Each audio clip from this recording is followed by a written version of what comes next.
Hello and welcome to class. This is Mr. Michael Izanata. Today we'll be looking at an interesting topic, and it's kind of a detour from our usual topic. We've been studying definite integrals, but before we study definite integrals of trigonometric functions, I believe that it is very important that we learn what we're about to do now, because that will help us in our studies. Now, when you want to integrate functions, like say you want to integrate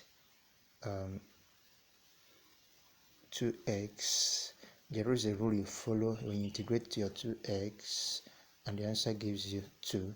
And as well, when you want to integrate maybe say x raised to power 3 with respect to x, there is also a rule that you follow, and then you get your answer to be this. Okay, that is for your normal functions. But however, when it comes to trigonometric functions, it's not that straightforward. So you need to do a lot of memorization when it comes to your trigonometric identities. You need to do a lot of memorization of what the derivatives and the anti-derivatives are. You need to do a lot of memory work there. Okay, so we want to look at some basic trigonometric functions and their derivatives. When I say derivatives, I mean their difference. When you differentiate them, what do you get? And by antiderivative, when you integrate them, what do you get? So that is what we have now. You have the basic ones displayed on the board here. I'm going to strike a demarcation now, this line. On this side, you have your differentiation. Let me use D. And on this side, you have your integration. So these values that you have here, you are going to do memory work and commit them to memory. That's pretty much how you remember them. Okay, so we have the first one, that when you have a sine x and you differentiate sine x, the answer you get is cos x. That is this one here. Now when you differentiate d over dx of sine x is equal to cos x. So you need to note that when you differentiate sine x, what do you get? You get a cos x. And the second one, this one now, when you differentiate cos x, what do you get? The answer is minus sine x. That is so the derivative of cos x is equal to minus sine x. And then we'll go down to the next one, your tan x. When you differentiate tan x, what do you get? You get sec x squared or sec squared x. So you need to note that as well, that when you differentiate tan x, you get sec squared x. And the next you have that when you differentiate sec x, what you get is sec x tan x. Alright? And you have the next, when you differentiate cosec x, that CSC means cosec. That's cosec x, shortened as CSC. So when you differentiate cosec x, what you get is minus cosec s cot x. Okay, and then the last, under your derivatives, when you differentiate cot x, what you have is minus cosec x squared, or minus cosec squared x, as some people call it. So these are trig functions and their derivatives. Yeah, and like I already said, you need to commit them to memory. You need to know their values. Okay, and basically the most common ones are your sine x, your cos x, and your tan x. You need to know their derivative functions. Okay, so that is just how you have to try to learn them. Then we'll go over to your integration of trigonometric functions. So we want to look at the antiderivative of some trigonometric functions. Okay, just like for your differentiation, you also have to commit this to memory. Now start with number one here, over here. The integration of cos x is equal to sine x plus c.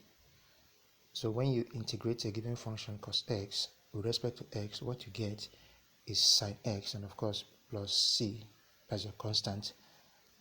Then the next, when you integrate sine x with respect to x, what do you get? You have a minus cos x plus c. And when you integrate sec square x or sec x squared with respect to x, what you get is tan x plus c. When you integrate sec x tan x with respect to x, what you have is sec x plus c.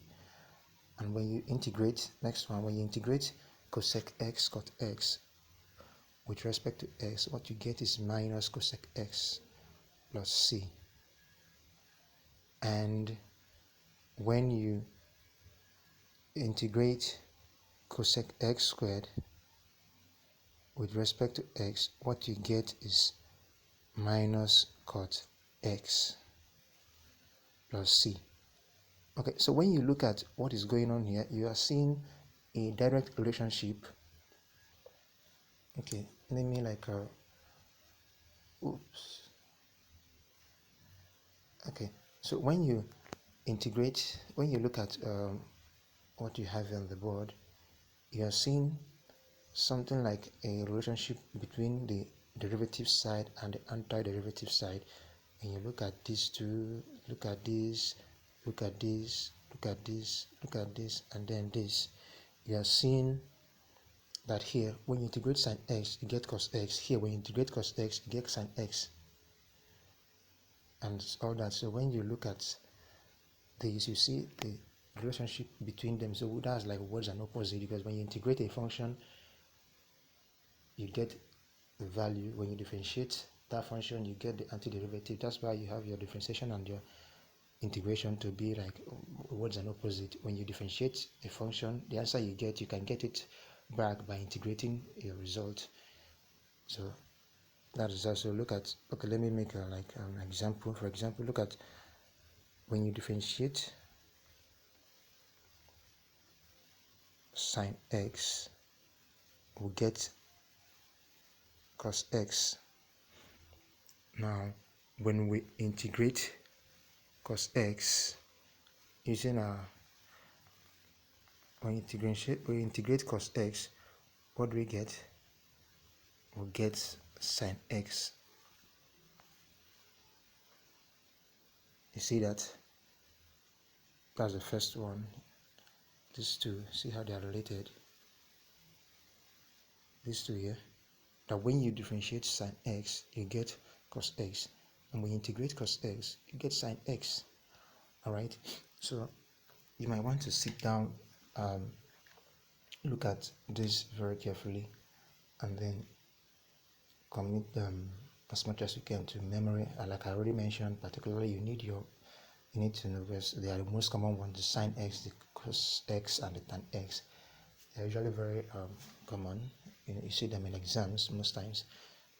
So, and then the others as well, they do come out quite often, but not as often as your sin x, cos x, and your tan x.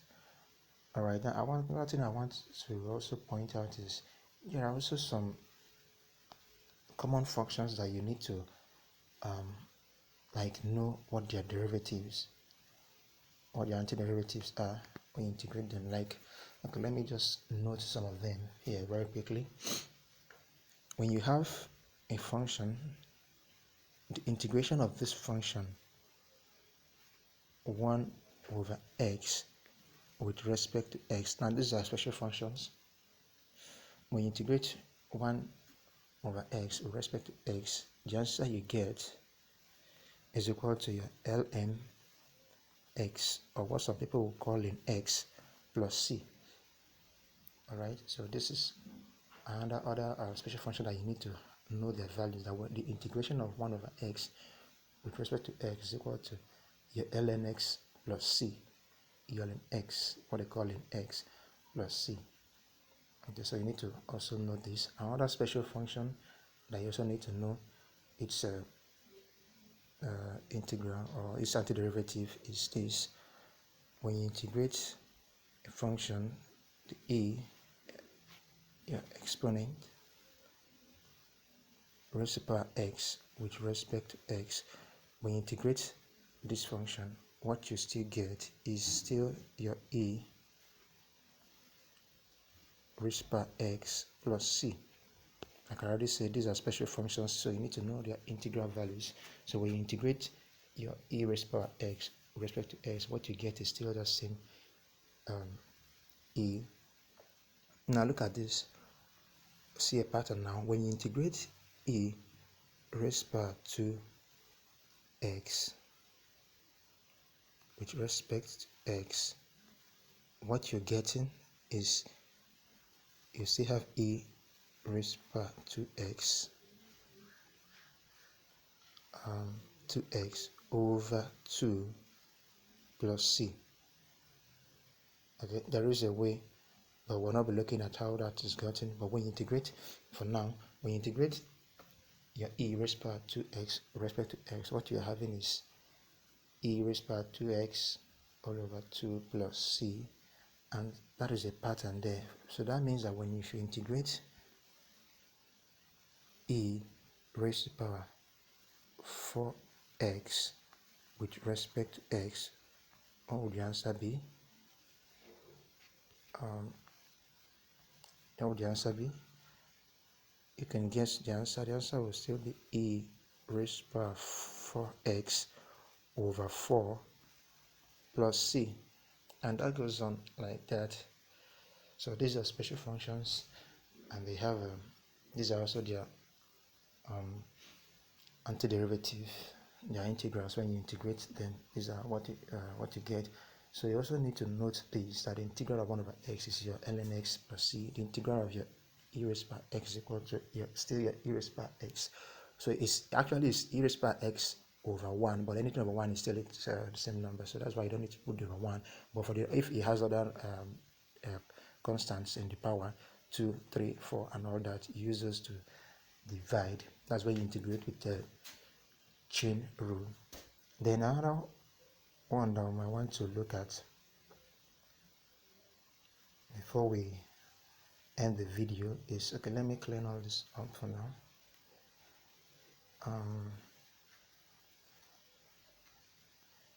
There is, but the one that I want to need to note this. Now, when we want to integrate a function like this, look at this. The integration of let's say, let's start with which one was the first one there? Okay, cos s. So the integration of cos 2x with respect to x. How do we do this? Now this is, we integrate this using chain rule. You can integrate this using chain rule, and you're going to see just how that is done. The first thing that we want to do is we'll say let u equal to x. Let u equal to 2x. Therefore, the given integral changes to give us cos u with respect to x. But we need to get a value of the x in terms of the u, because we are having a trigonometric function now to be in terms of u, being in terms of u. So we have to get a derivative, get the value of the x in terms of u. And when we do that from here, remember that from here u is equal to 2x. So when we differentiate u, so it means that the u over the x is equal to 2. When we differentiate our u, which is equal to 2x, we get that the u over dx is equal to 2. From here, we can then make our dx to be the subject of formula, and when that happens, when we cross multiply and all that, it means that our dx is equal to du over 2. Okay, so we can then go back to this function here, this one here, and replace our dx with this value here. All right, so let's do that and see what that will give us. So replacing our dx with du over 2, we'll have the integral of cos u, then we'll replace our value du over 2, replacing your dx. Okay, rewriting this, what we're having now is cos u over 2, because I'm multiplying with respect to u. And then from up here, we know that when we integrate a cos x, what it will give us is sin x. So when we integrate cos u, we should get a sin u. So applying that here, so the integration of cos u with respect to u, that gives us sin, oh sorry about that, we will no longer have the integral sign. So when we integrate cos u with respect to u, so what you get is sin u over 2 plus c. Now remember that our u has a value. The value of our u is equal to this here. U is equal to 2x, so we have to replace it, and finally our answer becomes sin 2x over 2 plus c. Okay, and this becomes like a building block. This becomes like a building block. Let me clear all this. Let me clear all this.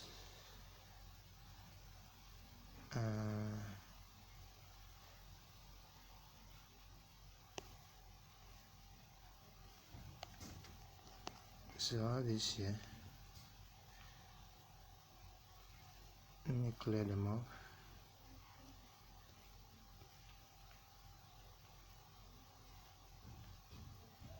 Okay,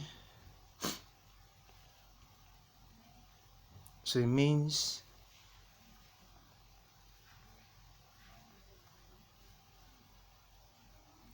okay, that's a bit so it therefore means that the integration of cos 2x with respect to x is equal to sin 2x over 2 plus c, and this serves as a building block for other integrals that has a cos in them. So that means that if you want to integrate, say for instance cos 5x with respect to x, what that will give you is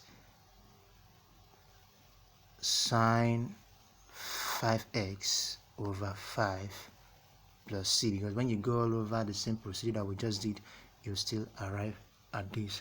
Okay, so this is where I'm going to pause the video for now. In the next class we'll continue. For now, just make sure you go over this and understand what we are doing. So until the next class, bye.